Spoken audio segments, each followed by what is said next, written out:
मन का कीचड़, हर जिम्मेदारी का हल मिलेगा। राधे राधे दोस्तों, जय श्री कृष्ण, जय श्री श्याम। इस कहानी में मैं आपको मन का कीचड़ अर्थात मन में भरे हुए कुविचार या बुरे भाव से जुड़ी हुई एक कहानी सुनाने जा रही हूँ। यह कहानी महात्मा बुद्ध से जुड़ी हुई एक ज्ञानवर्धक कहानी है। हर एक व्यक्ति के जीवन में ऐसा क्यों है? ऐसा इसलिए है क्योंकि हम कहीं न कहीं अपने मन के मैल को, मन के कीचड़ को साफ नहीं रख पाते हैं। यूँ कहें तो उसका सही समाधान नहीं निकाल पाते हैं। खैर चलिए, मैं आपको एक कहानी सुनाती हूँ। शायद आपको इस कहानी में इस सवाल का हल मिल जाए। महात्मा गौतम बुद्ध के समय की बात है।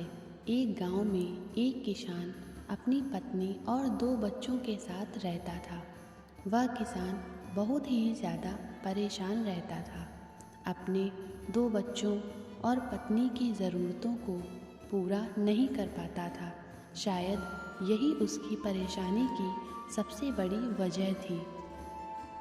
समय बीतता गया, उसकी परेशानियां परिवार की ज़रूरतों के साथ बढ़ती ही जा रही थीं। वह दिमाग से और मन से बहुत अशांत रहने लगा था। कहीं न कहीं वह बहुत ज़्यादा दुखी हो गया था। अपने परिवार की ज़रूरतों को नहीं पूरा कर पाने की वजह से एक दिन उसने यह फैसला लिया कि वह अपने परिवार को, अपने बच्चों को छोड़कर कहीं दूर चला जाएगा।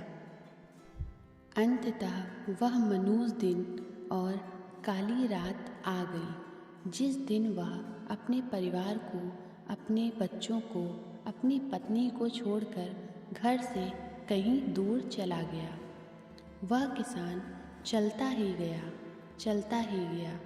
रात से सुबह हो गई, सुबह से फिर दोपहर, दोपहर से शाम, शाम से फिर रात, फिर सुबह हो गई। उस किसान की मन की पीड़ा इतनी ज़्यादा थी कि उसके पैरों के छाले और पैरों से बह रहे खून के आगे फीके पड़ गए थे। ना भूख की चिंता, ना प्यास की चाह, बस चलता ही गया, चलता ही गया। आखिरकार जंगल में चलते चलते उसका शरीर इतना ज़्यादा थक गया कि वह एक नदी के किनारे जाकर गिर पड़ा। कुछ घंटों बाद उस किसान को होश आया। वह बेचारा इतना ज़्यादा प्यासा था कि वह तुरंत नदी के पास गया। जैसे ही वह पानी पीने के लिए हाथ पानी में डाला, उसे सामने नदी के उस पार कुछ लोगों का झुंड दिखाई दिया। उसने ध्यान से देखा तो उसे एक वृक्ष के नीचे महात्मा गौतम बुद्ध बैठे हुए नजर आए। वह तुरंत दौड़ के उनके पास गया और उनके पैर पर गिरकर बोला कि हे महात्मा, हे भगवान गौतम बुद्ध, मुझे अपनी शरण में ले लीजिए, मुझे अपना शिष्य बना लीजिए। महात्मा गौतम बुद्ध के शरण में आया हुआ कोई भी व्यक्ति खाली हाथ वापस नहीं जाता। यह किसान तो केवल उनका शिष्य बनना चाहता था। महात्मा गौतम बुद्ध जी ने उसकी मनोदशा को देखते हुए उसे अपना शिष्य बना लिया। महात्मा गौतम बुद्ध और उनके शिष्य वहाँ पर केवल विश्राम कर रहे थे। उनका विश्राम भी पूरा हो चुका था। वह किसान भी अब महात्मा गौतम बुद्ध जी का शिष्य बन चुका था। अब समय हो चला था आगे की यात्रा को पूरा करने का। गौतम बुद्ध और उनके शिष्य आगे बढ़ते चले गए। कुछ दूर निकल जाने के बाद गौतम बुद्ध जी को बहुत ज़ोर की प्यास लगी। उन्होंने अपने इस नए शिष्य अर्थात किसान से बोला कि प्रिय शिष्य, जाओ, पास में एक सरोवर है, वहाँ से मेरे लिए पानी लेकर आओ। किसान बोला, जो आज्ञा भगवान। किसान सरोवर की तरफ चल दिया। सरोवर के पास जैसे ही किसान पहुंचा, उसने देखा कि उस सरोवर में बहुत सारे जानवर उछल कूद रहे हैं। वे सारे जीव जंतु किसान को देखते ही तुरंत वहां से भाग गए। किसान बहुत ही खुश हुआ और उस सरोवर की तरफ चल दिया पानी लेने के लिए। परंतु जैसे ही किसान सरोवर के पानी के तरफ हाथ बढ़ाता है, उसने देखा कि पानी बहुत ही ज़्यादा गंदा था। किसान निराश होकर वापस गौतम बुद्ध जी के पास आ गया। गौतम बुद्ध जी ने उससे पूछा, पानी कहाँ है? किसान ने दुख भरे शब्दों के साथ कहा, हे भगवान, मैं जैसे ही उस सरोवर के पास पहुंचा तो मैंने देखा कि उस सरोवर में काफ़ी सारे जीव जंतु उछल कूद कर रहे थे और उनके उछल कूद करने की वजह से उस सरोवर के ज़मीन के तल में बैठी हुई सारी गंदगी, सड़े हुए पत्ते उस पानी में घुल मिलकर एक कीचड़ का रूप ले लिए थे। यही कारण है कि मैं वह पानी लेकर नहीं आया, क्योंकि वह पानी नहीं कीचड़ हो चुका था। महात्मा गौतम बुद्ध जी उस किसान की बातों को समझ गए और मुस्कुराते हुए उन्होंने कहा कि मैंने तुमसे सरोवर का पानी मांगा था। मैंने यह नहीं कहा था कि पानी अगर गंदा हो तो पानी लेकर मत आना। उन्होंने अपने दूसरे शिष्य से अनुग्रह किया कि जाओ और सरोवर से पानी लेकर आओ। उनका दूसरा शिष्य निकल पड़ा पानी को लेने के लिए और कुछ देर पश्चात वह पानी लेकर वापस आ गया। आश्चर्य की बात तो यह थी कि दूसरे शिष्य द्वारा लाया हुआ पानी बिल्कुल साफ था और उससे भी बड़ी असमंजस की बात यह थी कि सारे के सारे शिष्य बड़े ही आश्चर्यचकित हो गए कि यह करिश्मा कैसे हो सकता है, क्योंकि पहले शिष्य ने तो यह बताया था कि पानी कीचड़ हो गया था। महात्मा गौतम बुद्ध जी ने सारे शिष्यों को यह बताया कि जब सारे जीव जंतु उस पानी में उछल कूद कर रहे थे, तब उस दौरान उस सरोवर के पानी के तल में बैठी हुई सारी गंदगी, सड़े गले हुए पत्ते सब घुल मिलकर कीचड़ रूपी पानी का रूप ले लिए थे। परंतु जितने समय में प्रथम शिष्य वापस आया और दूसरा शिष्य वापस गया, उतने समय में उन जीव जंतुओं के भाग जाने के पश्चात उस सरोवर का पानी धीरे धीरे शांत हो गया था।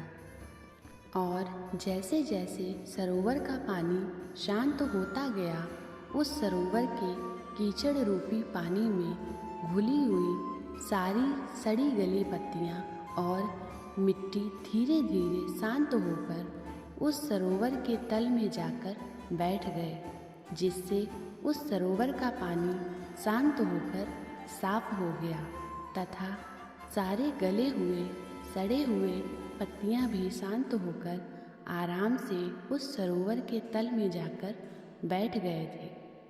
प्रिय शिष्यों, अगर उस सरोवर में किसी भी तरीके का कोई हलचल नहीं होता तो उस सरोवर की हर एक चीज़ जिसको जहाँ पर होनी चाहिए थी वह वहीं पर ही रहती। उन जीव जंतुओं के हलचल की वजह से सरोवर के तल में बैठी हुई सड़ी गली पत्तियाँ, मिट्टी उस शांत पानी में मिलकर एक कीचड़ का रूप ले रहे थे। ठीक इसी प्रकार से हर एक व्यक्ति के जीवन में तरह तरह की समस्याएं, परेशानियां और कठिनाइयां आती हैं, जिसकी वजह से हमारे मन में हलचल सी मच जाती है। हमारा दिमाग और मन अशांत हो जाता है। तत्पश्चात हम कोई गलत निर्णय अर्थात फैसला ले लेते हैं। परंतु अगर हम थोड़ा समय देकर उन कठिनाइयों, परेशानियों और समस्याओं के बारे में समझने की कोशिश करें तो मन की हलचल उस सरोवर के पानी की तरह शांत हो जाएगी, जिससे हम अपने जीवन में सही निर्णय का चुनाव करते हुए उनका समाधान निकाल लेंगे। किसान को महात्मा गौतम बुद्ध जी की सारी बातें बिल्कुल साफ साफ समझ में आ गईं। उसे यह भी समझ में आ गया कि उसके परिवार में आई हुई सारी परेशानियां, दिक्कतें और जिम्मेदारियां भी इसी सरोवर के सड़ी गली हुई पत्तियों और मिट्टी रूपी कीचड़ की तरह ही हैं। बस ज़रूरत है थोड़ा समय निकालकर मन को शांत करते हुए उन परेशानियों, दिक्कतों के बारे में समझने और उनका समाधान निकालने की। दोस्तों, समय के साथ साथ हर एक इंसान की ज़रूरतें बढ़ती ही जाती हैं। हो सकता है किसी की ज़रूरत कम हो सकता है किसी की ज़रूरत ज़्यादा हो, लेकिन हमें उन ज़रूरतों को पूरा करने के लिए मेहनत तो करनी ही पड़ेगी। हाँ, यह ज़रूर है कि मेहनत करते वक्त हमें बहुत सारी कठिनाइयों और समस्याओं का सामना करना पड़ता है। इसी वजह से बहुत बार हमारा मन अशांत हो जाता है, निराश हो जाता है। दिल दिमाग में एक अजीब सी हलचल होने लगती है, जिसकी वजह से हम गलत फैसला ले लेते हैं। परंतु दोस्तों, हमें घबराने की ज़रूरत नहीं है। हमें अपने दिमाग को शांत करने की ज़रूरत है। थोड़ा समय देकर इसके बारे में सोचने की ज़रूरत है।